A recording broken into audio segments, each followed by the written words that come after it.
संतरे वाले बाबा। रामपुर गांव में अजय नाम का एक लड़का मार्केट में आता है। उसे संतरे से बहुत प्यार रहता है। संतरे के सीजन में जब मार्केट में फलों की दुकान में संतरे को देखता है तो उसके मुंह में पानी आ जाता है। वो फल वाले से संतरे के दाम पूछता है। संतरा कैसे दिया भाई? अरे 200 रुपया दर्जन। इतना महंगा? एक कितने में आएगा? 15 रुपया। अजय के पास 10 रुपए ही थे, इसलिए वो संतरा नहीं खरीद पाता। और तभी उसकी नजर वहाँ पर बैठे एक ज्योतिषी पर पड़ती है। वहाँ बोर्ड पे लिखा था, अपना भविष्य जानिए 50 रुपए में। कई लोग बैठे अपना भविष्य दिखा भी रहे थे। ये देख अजय एक प्लान बनाता है।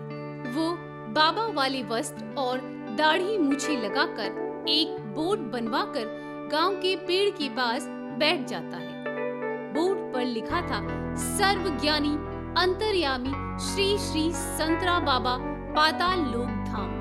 तभी गांव का एक किसान लंगड़ाते हुए बाबा को देखकर करीब आकर कहता है, बाबा, मुझे पिछवाड़े में फोड़ी हुई है जहाँ मलमूत्र त्याग करने में बहुत जलन होती है। मुझे कई दिनों से बहुत तकलीफ हो रही है। मैंने बहुत दवाइयाँ खाई, ठीक नहीं हो रहा। अब आपके शरण में आया हूँ बाबा। बाबा एक आंख खोलकर किसान को देखता है, फिर दोनों आंखें खोलकर, हे मानव, तुम्हारे पिछवाड़े की फोड़ी किसी के द्वारा भेजी हुई है और तुमने फोड़ी वाली मछली खा लिए थे लगता है। तभी वो मछली फोड़ी तुम्हारे पिछवाड़े में जाकर सेट हो गया है लगता है। तो बाबा, इसका उपचार क्या है बाबा? उपचार है बालक, उपचार है। अरे, तुम हमारे लिए दक्षिणा में संतरे लाए हो? हाँ बाबा, लाया हूँ। इस थैली में है पूरे 2 दर्जन। अच्छी किस्म के संतरे हैं, मीठे भी हैं बाबा। किसान वो थैली बाबा को देता है। हाँ, तो सुन इसकी उपचार विधि। चूल्हे पर तुम एक मटका रखना और मटके के ऊपर एक तवा रखना। फिर नीचे से कुछ लकड़ियां चलाते वक्त मेरा नाम लेना, जय संतरा बाबा, जय संतरा बाबा।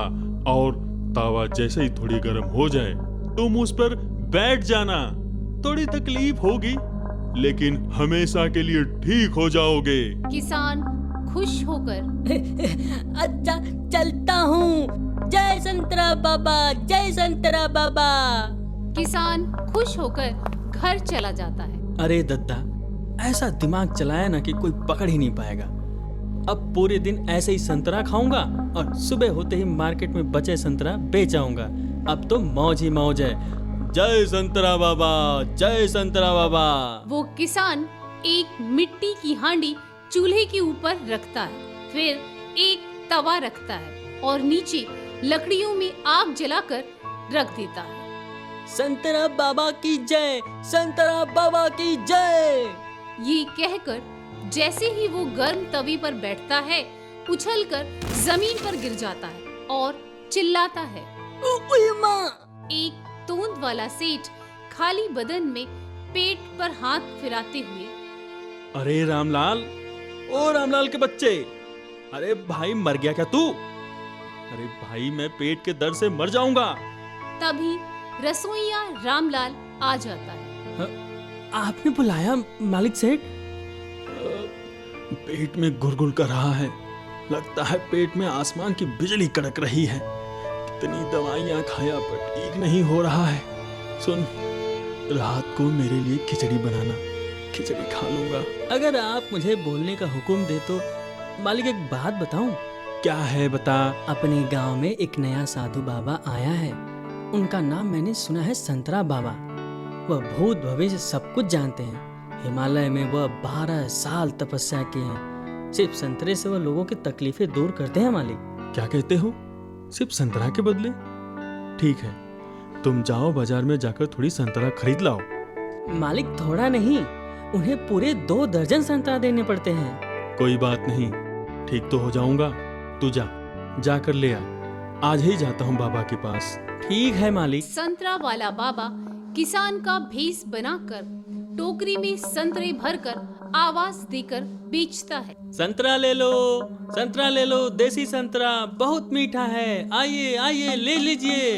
तभी सेठ का रसोइया रामलाल इधर ही आता हुआ दिखता है। लगता है इधर ही आ रहा है रामलाल। संतरा कैसे दिए भाई? 200 रुपए दर्जन। 2 दर्जन दे दो। अजी सेठ जी कैसे हैं? सेठ जी का पेट कई दिनों से खराब चल रहा है, तभी तो संतरा लेने आया हूँ। सेठ जी आज ही संतरा वाले बाबा के पास जाएंगे। रामलाल उसे पैसे देता है और थैली में संतरे लेकर चला जाता है। ओह अच्छा, हमारे पास से संतरा लेकर हम ही को देने आएंगे। इसमें पैसा भी कमा लूंगा और जी भरकर संतरा भी खाऊंगा। संतरा वाले बाबा की जय।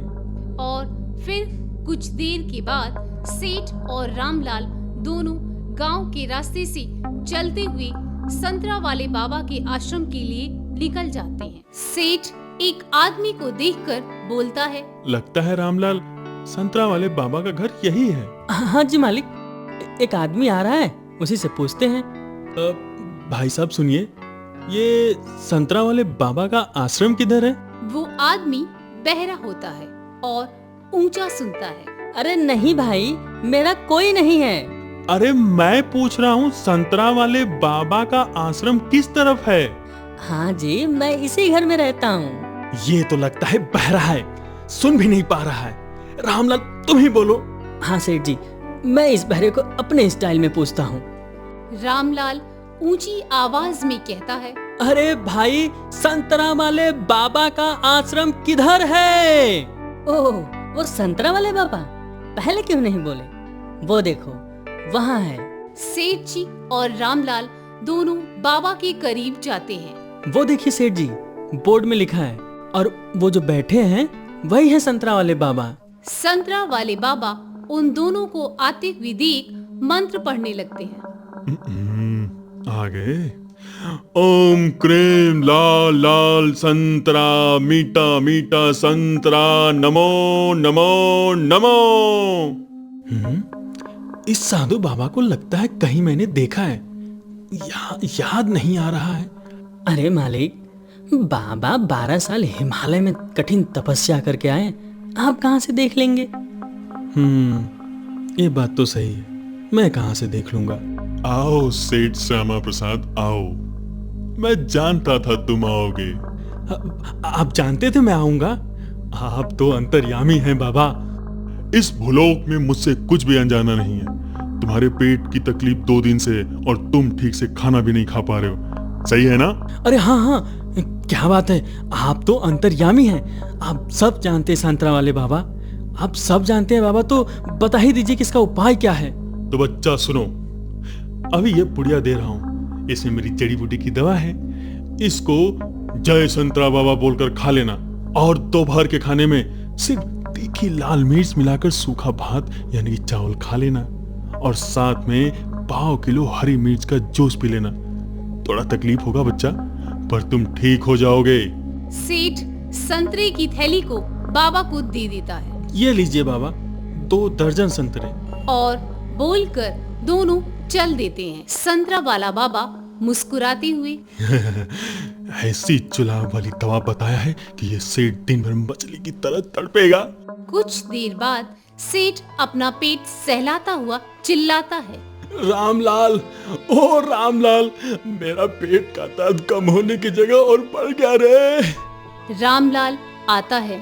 मेरा खाना बनाया रामलाल? जी सेठ जी, बाबा ने कहा था कि सूखी लाल मिर्च मिलाकर सूखा चावल और हरी मिर्च का जूस रेडी है। शाम को सेठ और रामलाल फिर से बाबा के आश्रम में आते हैं। सेठ पेट के ऊपर हाथ फेरते हुए, बाबा, मेरे पेट का दर्द तो कम होने के बजाय और भी बढ़ गया है। ओहो, समझ गया। क्या समझे बाबा? तुम्हारे घर में एक प्रेत आत्मा का वास है। इस प्रेत आत्मा को अगर तूने नहीं भगाया तो तुम्हारी तकलीफ कभी कम नहीं होगी। कितना खर्च किए हैं फिर भी कम नहीं हो रहा है, इसका मतलब है और खर्चा है। ये कोई मामूली समस्या नहीं है बच्चा। सुन, तुझे क्या करना पड़ेगा। हुक्म कीजिए बाबा। आने वाली अमावस्या में एक ज्ञानी महापुरुष यानी मेरे जैसे ज्ञानी को भोजन कराना पड़ेगा, और वैसा वैसा भोजन नहीं, राजशाही भोजन, तभी तेरे पाप ग्रह कटेगा। हाँ, राजशाही भोजन? हाँ बच्चा, राजशाही भोजन का मतलब है देसी घी से बना हुआ पूरी, दाल, सब्जी, पनीर की सब्जी, मलाई कोफ्ता की रसमलाई, रसगुल्ला, ये सब। इतनी सारी चीजें, इसका मतलब इतना बड़ा खर्चा। हम कोशिश करेंगे, आने वाली अमावस्या को आप भोजन करने आइएगा मेरे घर। तथास्तु, इस बार मैं तेरे पैसे का राजशाही भोजन करूंगा। बाबा सेठ के घर खाना खाने आते हैं। बाबा, आप आए हैं मेरे घर, मेरा घर धन्य हो गया। आपके खाने का सारा प्रबंध मैंने किया है, जितना मेरा सामर्थ्य था। बाबा खाने पर बैठते हैं। थाली में इतनी सारी वैरायटी देख बाबा मन ही मन खुश हो जाते हैं। वाह, क्या बात है!